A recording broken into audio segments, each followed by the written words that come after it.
Жумшактан ич оору, катуудан тиш оору жаман. Сиздерге Москва шаарындагы тажрыйбалуу стоматолог Уларбек мырза өз кызматын көрсөтүүгө даяр. Пломба, тиш тарлоо, тиш алуу, протездөө, гигиеналык тазалоо, брекеттин бардык түрү, металлокерамика, цирконий жана имплантация жасалат. Бизде рентген жана консультация акысыз көрсөтүлөт. Жуманын 7 күнү тең дем алышсыз иштейбиз. Биздин дарек метро Дубровка, улица Шарика Подшипинниковская 40, биздин байланыш номер +7985 578 30 39. Байланышып келе бериңиздер. Доктор Уларбек тосуп алат. Президент Садыр Жапаров Санкт-Петербургда КМШ лидерлеринин бейформал жолугушуусуна катышты.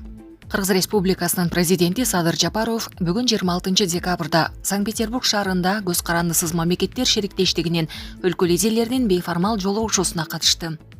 Эл Сенатындагы президенттик китепканада өз ара саламдашуудан жана биргелешип сүрөткө түшүүдөн кийин өлкө лидерлери бейформал жолугушуу залына өтүштү. Россиянын президенти Владимир Путин саламдашуу сөзүндө өлкө башчылары чакырууну кабыл алып, Санкт-Петербургга жаңы жыл алдындагы салттуу расмий эмес жолугушууга келгени үчүн баарына ыраазычылык билдирди. Казакстандын президенти Касым-Жомарт Токаев 2022 жылы төрагалык кылган мезгилде шериктештиктин потенциалын чеңдөө боюнча конкреттүү чаралар боюнча анализ жасады. Ал ошондой эле Кыргызстан КМШга төрагалык кыла турган келерки жылда президент Садыр Жапаровго чоң ийгиликтерди каалады. Иш-чарага Азербайжандын президенти Ильхам Алиев, Армениянын премьер-министри Никол Пашинян, Беларустун президенти Александр Лукашенко, Казакстандын президенти Касым-Жомарт Токаев, Тажикстандын президенти Эмомали Рахмон, Түркмөнстандын президенти Сердар Бердымухамедов, Өзбекстандын президенти Шавкат Мирзиёев катышты. Кыргыз-тажик чегара кызматтарынын башчылары жолукту. Талкууланган маселелер. Кыргызстан менен Тажикстандын чегара кызматтарынын башчылары Баткендин Лейлик районундагы Борбордок айылында жолугушту. Бул туурасында чегара кызматы кабарлады. Эки өлкөнүн чегара кызматынын башчылары Уларбек Шаршиев менен Ражабали Рахмонали буга чейин чегарадагы кырдаалды турукташтыруу жана кызматташтык боюнча кол коюлган протоколду ишке ашыруу маселелерин талкуулашкан.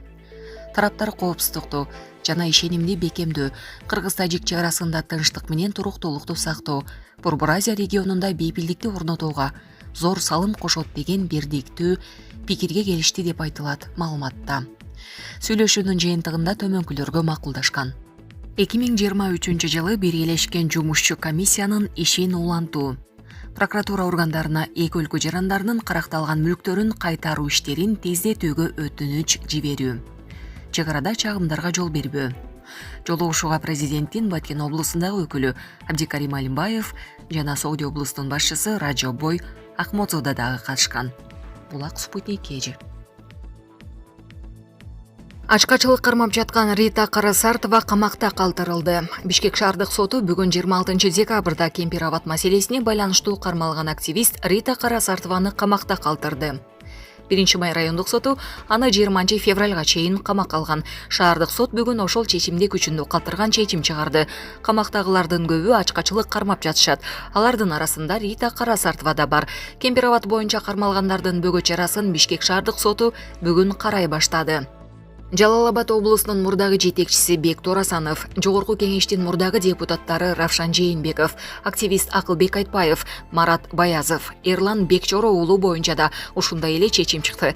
23 октябрда Бишкекте 20дан ашуун оппозициялык саясатчы менен активисттердин үй жайында тинтөө жүрүп, милицияга чакырылган жана 48 саатка камакка алынган. Алар Кемпир-Абад суу сактагычынын жерин Өзбекстанга берилишине каршы болуп келген. Кийин Бишкектин 1-май райондук соту аларды 20 февралга чейин камакта калтыруу чечимин чыгарган. Булак Назар Ньюс KG. Колокольцев. Мигранттар арасында баңгизаттарга байланышкан кылмыш өсүп жатат. Россияда мигранттар арасында кылмыш арбаганы байкалса, алардын 80%га жакыны баңгизатты мыйзамсыз айлантууга байланыштуу болууда.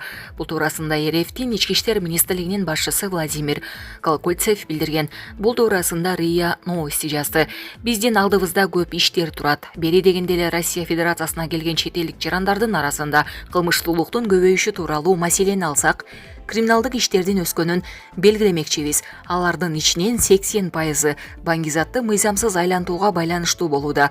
Бул жерде көзөмөлдү күчөтүү зарылдыгы турат деп Колокольцев баңгизатка каршы мамлекеттик комитеттин жыйынында айткан. Ал Россияда 16 ведомство мигранттардын эмгегинен бенефициарлар болуп саналарын, бирок ага карабастан коом бул тармактагы иштердин жыйынтыгын Ички иштер министрлигинен сурап жатканын айтты. Булак Спутник KG. РСК банк башка банк менен биригеби? Расмий жооп. РСК банк ААК каржы мекемеси штаттык режимде иштеп жаткандыгы тууралуу расмий билдирүү таратты. Сот тармактарда РСК банкына байланыштуу көйгөйлөр болуп жаткандыгын жазышууда. Посто бул финанс кредиттик мекеменин банкоматтарында накталай акча жок экени жана башка банк менен биригүүсү күтүлүп жатканы белгиленген. Ошондой эле башка банктар РСК карталарын кабыл алууну токтотушу мүмкүн экени да айтылууда. Банк мындай билдирүүлөргө жооп катары анын бардык бөлүмдөрү менен банкоматтары штаттык режимде иштеп жатканын айткан. РСК банктын башка банк менен биригиши боюнча тараган маалымат чындыкка дал келбейт. Дүрбөлөңгө түшүп, кооптонууга эч кандай негиз жок. Расмий булактарга гана ишениңиздер деп билдирди РСК. Буга чейин ЖМКлар РСК менен Керемет банктын базасында мамлекеттик өнүктүрүү банкы ушул жайда катталган түзүлөрүн жазып чыгышкан. Өткөн аптада Евгений Цудец мамлекеттик өнүктүрүү банкынын башкармалыгынын төрайымы болуп дайындалган. Булак Назар Ньюс KG. Японияда жааган калың кардан улам 17 адам каза болду. Япониянын көпчүлүк аймактарында жааган калың кардан акыркы 10 күндө 17 адам каза болду. Бул тууралуу чет элдик басылмалар жазып чыгышты. Акыркы күндөрү өлкөнүн Япониянын батышында, ошондой эле Хоккайдо аралында калың кар жаады. Кээ бир райондордо күндүз 1 метрге жакын кар жааган.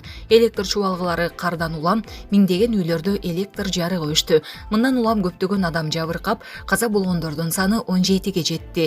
Синоптиктердин маалыматына караганда, Япониянын түндүк чыгышында кар орточо көрсөткүчтөн 3 эсе көп жааган. Булак Супер KG.